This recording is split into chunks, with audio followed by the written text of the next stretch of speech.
Pessoal, temos aqui agora áreas com risco de desabamento de estruturas colapsadas, que são edificações públicas ou privadas, com patologias e comprometimento em suas estruturas, cujo desabamento poderá atingir pessoas, animais, habitações vizinhas e também bens em geral, meio ambiente, etc. São estruturas, então, pessoal, portanto, que apresentam ferragens expostas, infiltrações, trincas, rachaduras e se você observar na sua área, prédios abandonados, pontes, viadutos, passarelas e outros locais que o desabamento ali, que você vislumbra o risco de desabamento e com risco de atingir pessoas, animais e meio ambiente, patrimônio de modo geral, devem ser cadastradas como áreas de risco para que haja um monitoramento ali.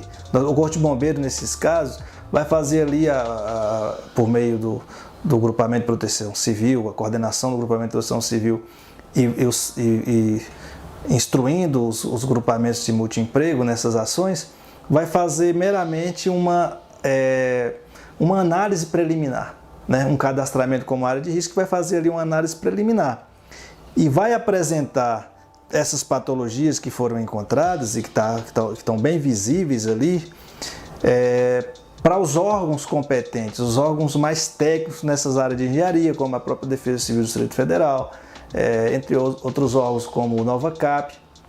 E aí caberá à administração, à Defesa Civil, encaminhar aí para os órgãos que entenderem mais competentes para esse tipo de especialidade.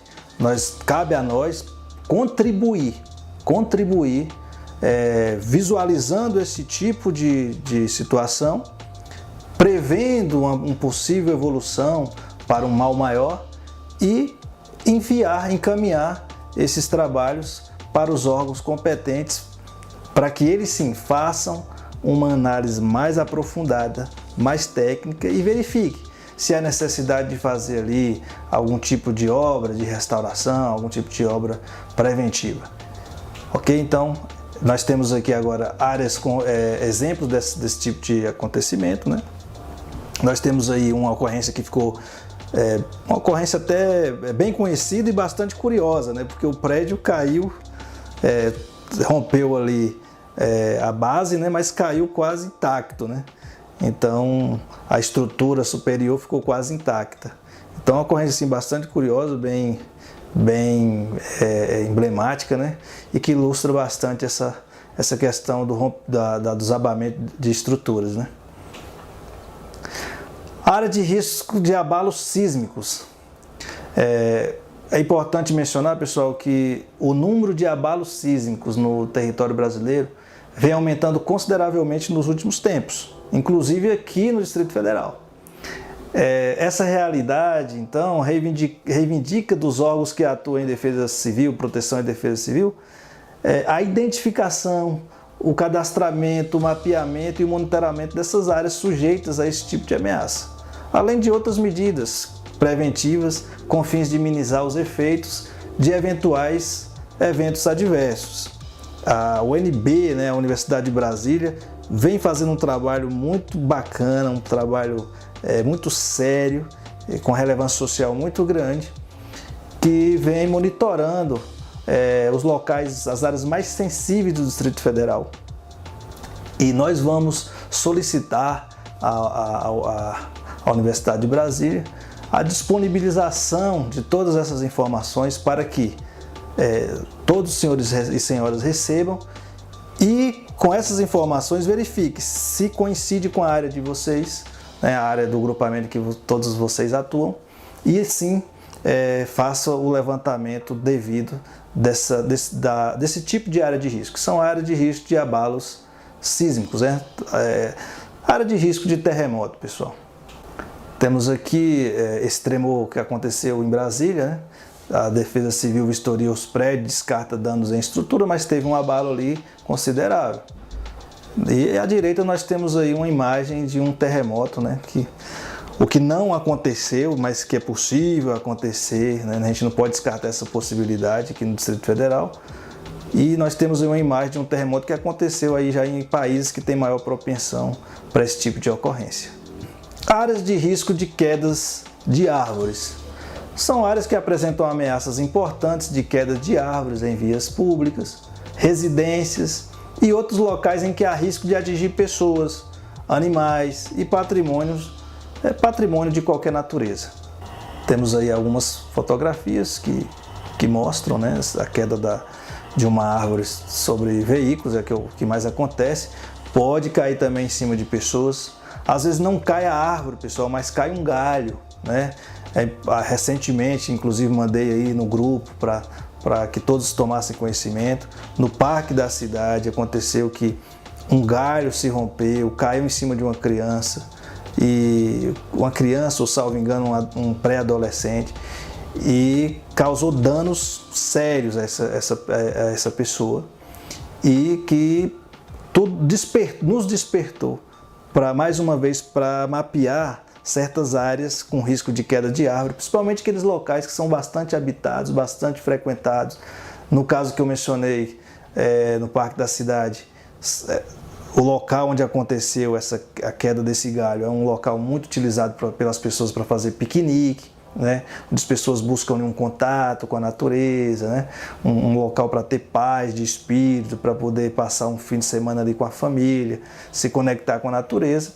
E o Corpo de Bombeiros precisa estar monitorando esses locais, precisa cadastrar como área de risco e passar a monitorar, observar, né? Se tem risco de queda de árvore, se tem risco de queda de algum galho, e ficar atento, ficar bastante atento, tomando todas as medidas preventivas para que ocorrências dessa natureza não aconteçam. Ou seja, não que não aconteçam, né? Mas que, se acontecer, as medidas preventivas evitem que pessoas, animais ou patrimônio sejam atingidos.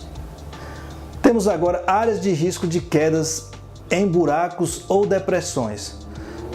Pessoal, são então cavidades, são ocorrências então relacionadas a cavidades naturais ou antrópicas, né, causadas pelo homem, em áreas povoadas e que oferecem risco de acidentes aos transeuntes. Nós temos uma foto aqui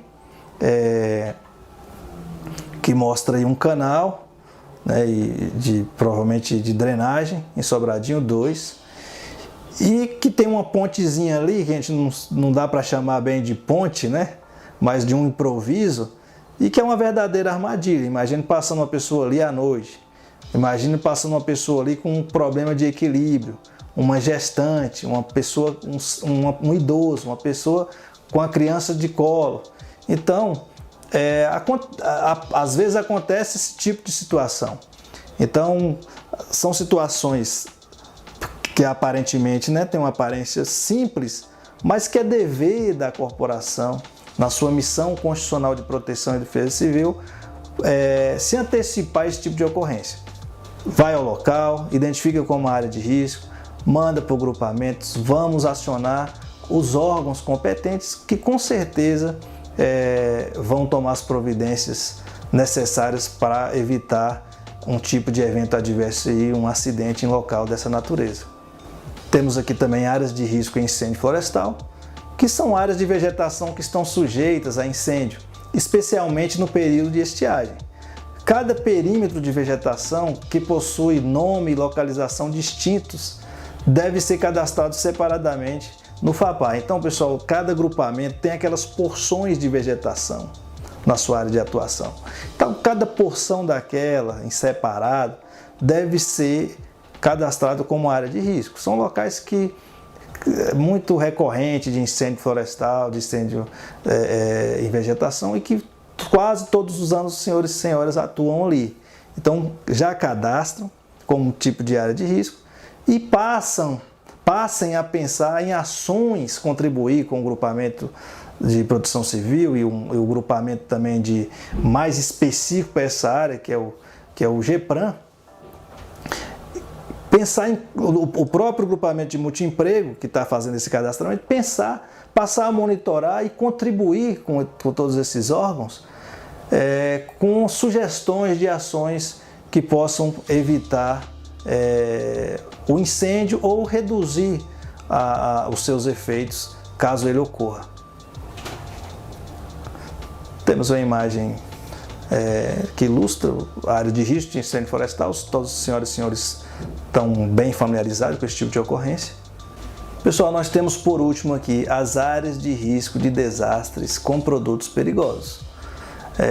Deverão ser identificados e cadastrados eletronicamente no novo sistema de mapeamento de área de risco do grupamento de proteção civil, os pontos da respectiva área de atuação em que existem produtos perigosos com potencial de causar desastres, especificando as classes e subclasses de risco, nome do produto, número da ONU, número de risco, principais riscos e medidas de resposta conforme as explicações que o próprio sistema irão apresentar. Nesse MISTER, pessoal, as informações sobre a localização de área de risco de acidentes com produtos perigosos poderão ser solicitadas ao Grupamento de Proteção Ambiental do CBMDF, o GEPRAM, a fim de complementar a pesquisa. Veja que nessa imagem tem aí uma referência a uma ocorrência com produtos perigosos que aconteceu lá no grupo do JBS em Samambaia, um vazamento de amônia, e aqui no DF tem tido algumas ocorrências de produtos perigosos. Vazamento de amônia ocorre muito nesses lugares onde tem refrigeração, locais de fábricas aí de refrigerantes, locais onde armazena carnes, nos frigoríficos de modo geral, e todos aqueles outros tipos de produtos perigosos, começando da classe 1, que são os explosivos, classe 2, os gases, classe 3, líquidos inflamáveis, classe 4, sólidos inflamáveis, 5, classe 5, substâncias oxidantes e peróxidos orgânicos, classe 6, que são as substâncias tóxicas e umectantes, a classe 7, que são os radioativos, a classe 8, que são os corrosivos, a classe 9, que são as substâncias perigosas diversas. Essas não estão no plano de identificação porque estão mais relacionadas com o transporte e não caracterizam área de risco fixa que precisa ser monitorada. Então, todos esses produtos perigosos da classe 1 a 8, que está ali no ABIQUIM, que porventura tiver uma incidência na sua área de atuação, seja em locais de fabricação, armazenamento, distribuição, comercialização, e que oferecem algum tipo de acidente, de incidente, algum tipo de ameaça, devem ser identificados esses locais como área de risco de desastre com produtos perigosos. O sistema está evoluindo nessa questão, o sistema do Grupamento de Proteção Civil eletrônico, para que facilite cada vez mais esse processo da identificação dos trabalhos ali internos no programa, na hora que for fazer, no momento em que todos vocês forem fazer esse trabalho de preenchimento do FAPA ali relacionado a produtos perigosos. Pessoal, chegamos ao fim dessa série de vídeos sobre áreas de risco. Em nome do comandante do Grupamento de Proteção Civil, agradeço a participação e o empenho de todos vocês. Em breve enviaremos novos vídeos abordando agora fatores de risco e análise de risco. Deixamos aqui o nosso muito obrigado.